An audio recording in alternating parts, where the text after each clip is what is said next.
Oiê, cheguei! Eu sou a Tia Bia e vou te contar como trabalhar a produção textual com os seus alunos. Se liga aí!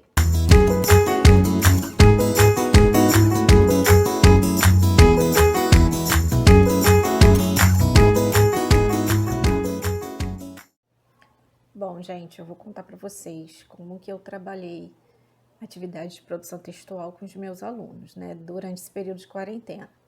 Então, cada aula, né, cada semana, a gente trabalhou de um jeito diferente. Então, hoje, primeiro, eu vou contar para vocês como eu trabalhei os conectivos com as crianças, né?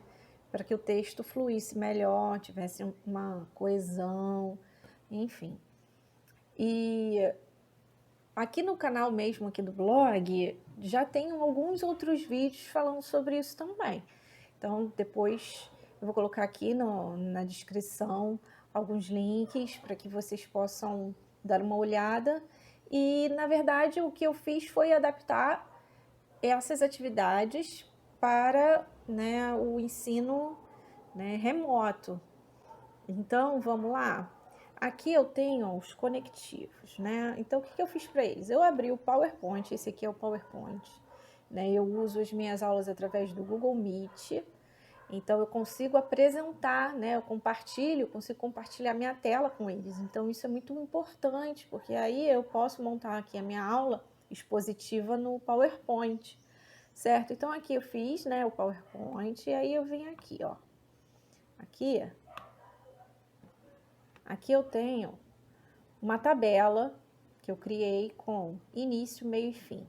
E aqui embaixo, ó, eu coloquei vários conectivos, tá?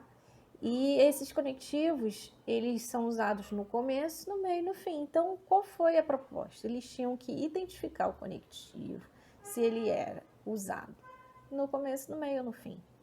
E aí, uma vez que eles, por exemplo, era uma vez, né? Então, uma vez que foi identificado que eu era uma vez, é um conectivo de começo, aí eu arrastava, né, para cá, ó, do início. E assim, ó, em seguida, usado no meio, porque eles usam muito aí, e aí, e aí, ou então depois, depois. Então, eles precisam ter esse conteúdo, eles precisam ganhar vocabulários, entender os conectivos, como que eles servem, né? Qual é a função deles, enfim. E aí, ó, finalmente, ó, a gente usa no final, a gente usa lá no fim do texto. Então, eu falei que essas palavrinhas a gente usa nos parágrafos, né? No primeiro parágrafo, no segundo, no terceiro, porque a gente está introduzindo agora na minha turma o terceiro parágrafo, né? A gente vai fazendo aos poucos. Então, até então eram dois parágrafos, e aí agora a gente está começando com o terceiro. E aí a gente foi fazendo tudo de modo que a tabela, né, ficasse desse jeito, ó.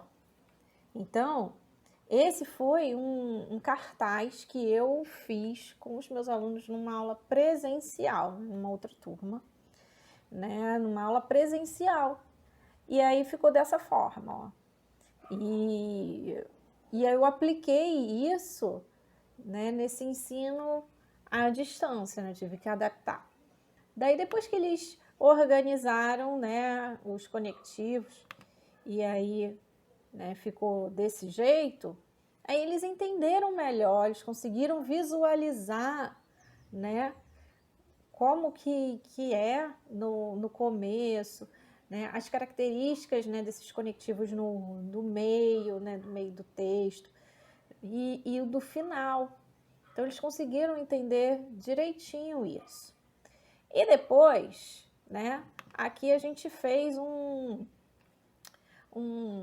texto, né, que está em branco, mas porque nós fizemos um texto usando esses conectivos. Então, a gente fez um texto coletivo. Daí eu sugiro que vocês façam isso também. Então, eles estavam com o caderno deles aberto, e aí cada um falou um pedacinho para formar um texto de forma coerente, né? E que tivesse esses conectivos. E é isso, gente.